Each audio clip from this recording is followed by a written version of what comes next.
They told me the way to a man's heart, and doggedly I trod it.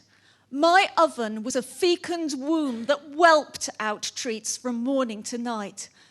Butter wafers that would melt like my heart at the touch of his tongue. Salty sauced bitter chocolate gateau where he'd have to lick the cream to get to the cherries. Little gingerbread men for the little gingerbread men that we would stamp out after rolling. Kneading the moist, yielding dough, I felt a pleasure I assumed would grow like the sweat-scented loaves aroused by the yeast that swelled against their swaddling as they proved. But my bread lay uneaten, and my hopes went stale with it. I lived as best I could.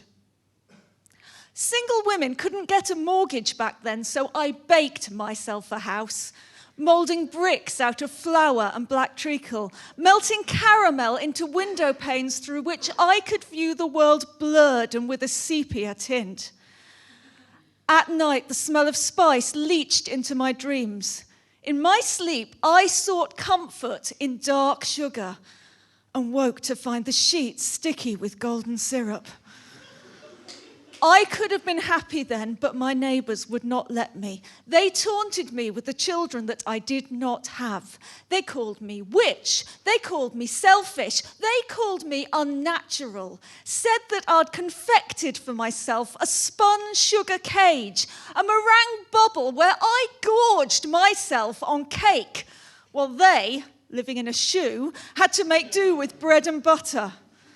At length, I grew to hate other people's children, a double reminder of what I did not have and what I was hated for not having.